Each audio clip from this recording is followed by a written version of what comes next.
வணக்கம் Subiksha TV channel நேர்களே, நான் உங்கள் அன்பான சயின்டிபிக் வேதிக் அஸ்ட்ராலஜர் அஸ்ட்ரோ அரஞ்சி பேசுகிறேன். நல்லது நினைப்போம், நல்லதே நடக்கும். இந்த வீடியோல நம்ம என்ன பார்க்க போறோம்னா, துலாம் ராசிக்காரர்களுக்கு 2026 ஜூன் மாதம் நடக்கக்கூடிய அந்த குரு பெயர்ச்சி எத்தகைய ஒரு பலாபலன்கள் நிறைந்த ஒரு அமைப்பு துலாம் ராசிக்காரர்களுக்கு கொடுக்க போகுது. அடுத்த வரக்கூடிய 13 மாதங்கள் 2026 ஜூன் மாதத்திலிருந்து 2027 ஜூன் மாதம் வரைக்கும் குரு கடகத்தில் சஞ்சரிக்கிறார். அதில் 3 மாதம் பாருங்கள், நவம்பர் டிசம்பர் 2026, ஜனவரி 2027, ஆண்டின் கடைசியும் அடுத்த வருஷத்தின் ஸ்டார்டிங்லையும் பாருங்கள் அதிபகரமாக சிம்மத்துக்கே வருகிறார்.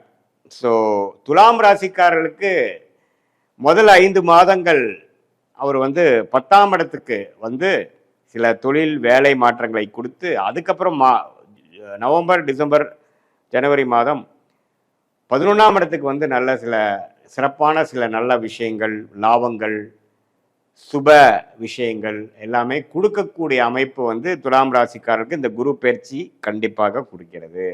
நம்ம சயின்டிபிக் வேதிக் அஸ்ட்ராலஜி முறையில் எதையும் மிகைப்படுத்தாமல் உள்ளதுவாறு அறிவியல் சார்ந்த ஜோதிட கருத்துக்களை மட்டும் நம்ம பார்க்க போகிறோம். பரிகாரங்கள் அது மாதிரி மூட நம்பிக்கையில் போகிறது இல்லை. இப்போ பாருங்கள், துலாம் ராசிக்கு உச்ச குருவாக 10ஆம் இடத்துக்கு வரும்பொழுது நிறைய அந்த பேங்கிங் லைனில் இருந்தவங்க, ஃபினான்ஷியல் லைனில் இருக்கிறவங்களுக்குலாம் நல்ல ஒரு மாற்றம், நல்ல ஒரு ரெகக்னிஷன் கிடைக்குங்கிறது நம்ம தெரிஞ்சுக்கணும். அதே சமயத்தில் தன் வீட்டை தன்னையே பார்க்குறாருங்கிற 6ஆம் வீட்டை பார்த்து வலுக்கிறார். ஸோ ருணச்சத்ரு பாவம் வலுக்குது துலாம் ராசிக்கு. அப்படிங்கிறப்போ கொஞ்சம் உடல் உபாதைகள் இருக்கிறவங்களுக்கு ஒன்றுமே கேர்ஃபுல்லாக இருக்கணும். புதுசாக ஏதோ சீனியர் சிட்டிசனுக்கு நோய் வருவது, 45-50 வயசுலேயே பார்த்தீங்கன்னா இந்த டயபெட்டிஸ் அது மாதிரி சில தொந்தரவுகள் துலாம் ராசிக்காரர்களுக்கு கொடுக்கறது. அதே மாதிரி கடன்கள் அதிகமாக போகிறது, பர்சனல் லோனு, வியாபாரம், தொழில் இருக்கிறவங்களுக்கு கடன் தெரியாமல் கொஞ்சம் கொஞ்சமாக போய் அதிகமாக போயிடுச்சுங்கிற மாதிரி அமைப்பு. அதே மாதிரி உறவுகள்லையும் கொஞ்சம் பிரச்சனைகள் கொடுக்கக்கூடிய அமைப்புகள்லாம் கொடுக்க வாய்ப்பு இருக்குது. பட் இது ஒரு பொதுவான பலனை ஒழிய, உங்களுடைய 2ஆம் இடத்தை குரு பார்க்குறது பண விஷயத்துக்கு பிரச்சனை இல்லை. பண புழக்காட்டங்கள் அதிகமாக இருக்கும். ஆனால் கடன் விஷயத்தில் மட்டும் கேர்ஃபுல்லாக இருக்கணும். உடம்பு உபாதைகளில் கேர்ஃபுல்லாக இருக்கணும். அதே மாதிரி உறவுகளில் கேர்ஃபுல்லாக இருக்கணும். ஒரு மாதிரி லோன் போட்டு ஒரு இடம் வாங்குறது, ஒரு வீடு கன்ஸ்ட்ரக்ஷன் பண்ணுறது, பழைய வீட்டை அப்கிரேட் பண்ணுறது, புதிய கார் வாங்குறது, பழைய காரை கொடுக்கறது, எல்லாமே அது மாதிரி வண்டி, வாகனம், வீடு, இடம் அது மாதிரி விஷயத்தில் நல்ல மாற்றங்களை கொடுக்கக்கூடிய ஒரு அமைப்பு துலாம் ராசிக்காரர்களுக்கு 2026 ஜூன் மாதம் ஆகக்கூடிய குரு பயிற்சி நன்றாக குடிக்கிறார். அதுக்கப்புறம் பார்த்தீங்கன்னா ஆண்டின் கடைசியில் 11ஆம் இடத்துக்கு போகும்பொழுது நல்ல லாபங்கள், நல்ல சில இன்வெஸ்ட்மெண்ட் பண்ணதில் ஒரு சில பெனிஃபிட்ஸ் எடுக்கக்கூடிய அமைப்பும் வருகிறதுங்கிறது நாம் தெரிஞ்சுக்கணும். ஸோ 10ஆம் இடத்துல குரு வரும்பொழுது தொழில், ஃபினான்ஸ் தொழில், வட்டி தொழில், பேங்கிங் தொழில், சொல்லி கொடுக்கும் வேலையில் இருக்கிறவங்க, பிரின்சிபலாக இருக்கிறவங்க, டீச்சராக இருக்கிறவங்க, ப்ரொஃபஸராக இருக்கிறவங்க, டீனாக இருக்கிறவங்க, அவங்களுக்குலாம் நல்ல மாற்றங்களை கொடுக்கக்கூடிய அமைப்பு இருக்குது. கோல்டு பிஸ்னஸில் இருக்கிறவங்களுக்கும் நல்ல மாற்றங்கள் நல்ல இது இருக்குது. ஸோ இந்த நேரத்தை ஓரளவுக்கு கரெக்டாக யூஸ் பண்ணி நம்ம சில காரியங்கள் செய்து கொள்ள வேண்டும். ஸோ இதுதான் துலாம் ராசிக்காரர்களுக்கு குரு பயிற்சி நல்லது. 6ஆம் இடத்திலிருந்து கடன் நோய் எதிரியை குறைத்து கொண்டிருந்த சனியை குரு பார்த்து ஓரளவுக்கு தன்மைப்படுத்துகிறார். அதே சமயத்தில் 5ஆம் இடத்துல ராகு, 11ஆம் இடத்துல கேது இருந்து குழந்தைகளுக்காக மெனக்கெடுதல், அவங்களுக்கு தகுந்த மாதிரி நம்ம கொஞ்சம் அட்ஜஸ்ட் பண்ணி போகிறது, அது மாதிரி சில விஷயங்கள்லாம் உங்களுக்கு கொடுக்கக்கூடிய அமைப்பு இருக்குது. பொதுவாக பார்க்கும் பொழுது துலாம் ராசிக்காரர்களுக்கு 10ஆம் இடத்துல குரு வந்தால் பிரச்சனைன்னு சொல்லுவாங்க.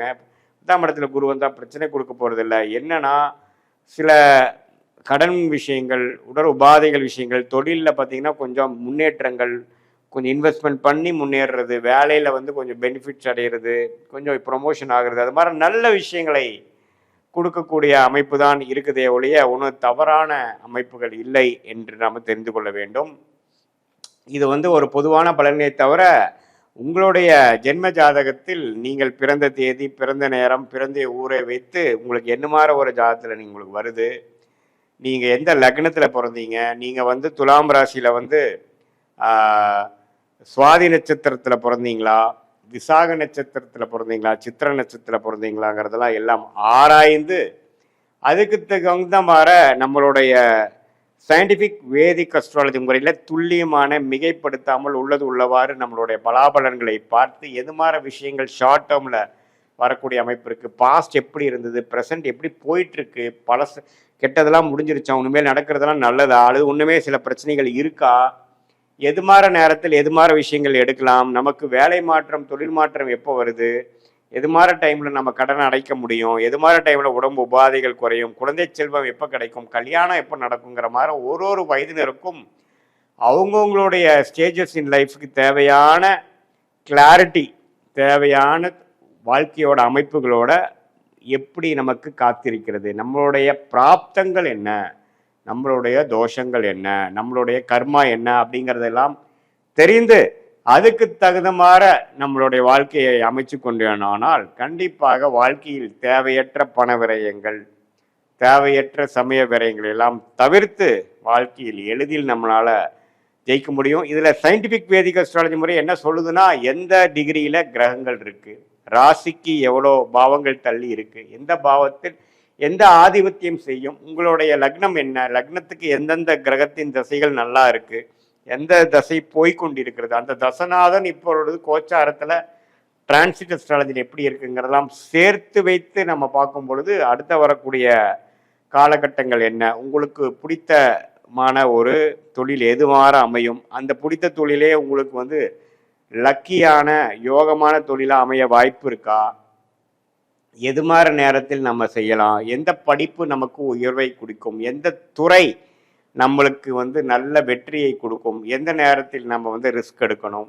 எந்த நேரத்தில் நம்ம அடக்கி வாசிக்கணுங்கிறதெல்லாம் நம்மளுடைய லக்னம், நம்மளுடைய ராசி, நம்மளுடைய நட்சத்திரம், நமக்கு நடக்கக்கூடிய கிரகத்தின் தசைகள், புக்திகள், புக்தியை டிவைட் பண்ணால் அந்தரம், அந்தரத்தை டிவைட் பண்ணால் சூக்ஷமத்தை வைத்து டிகிரி அடிப்படையில் எதையும் நாம் தீர ஆராயாமல் அப்படியே நம்ம பரிகாரங்கள் அது மாதிரி விஷயங்கள் போகலாமல் உள்ளது உள்ளவாறு ஒரு கிரகம் ஒரு நட்சத்திரத்தில் எப்படி இருக்கிறார், ரெண்டு பேர்த்துக்குள்ள டிஃப்ரென்ஸ் என்ன, எவ்வளோ தூரம் தள்ளி இருக்கிறார்கள், உங்கள் லக்னம் எது மாதிரி இருக்கு, எந்த மாதிரி லக்னமும் சில பேர்த்துக்கு பார்த்தீங்கன்னா லக்னமும் ராசியும் ஒன்றா இருக்கும், அது எப்படி வேலை செய்ய போகுது, அல்லது லக்னம் வேற ராசி வேறையா அப்படிங்கிற மாதிரி வருது, உங்களுடைய தசை நடக்கிறது ராசி அதிபதியாக இருக்கா, லக்னாதிபதியாக இருக்கிறதா, அல்லது ராஜயோகாதிபதியாக நடந்து கொண்டு இருக்கிறதா, அல்லது வரக்கூடாத தசைகளாக இருக்கிறதா, அந்த தசை எப்போ நம்ம முடிச்சுக்கலாம், எந்த நேரத்துக்கு அப்புறம் நல்ல நேரங்கள் இருக்கு அப்படிங்கிறதெல்லாம் நாம துலாம் ராசிக்காரர்களுக்கு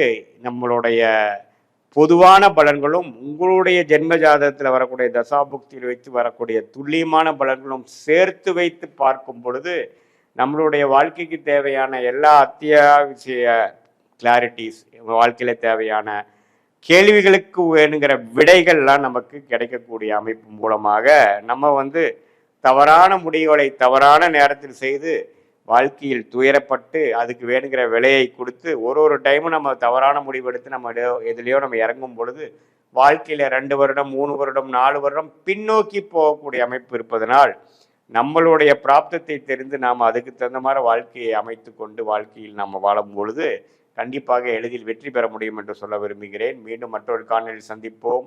நன்றி, வணக்கம்.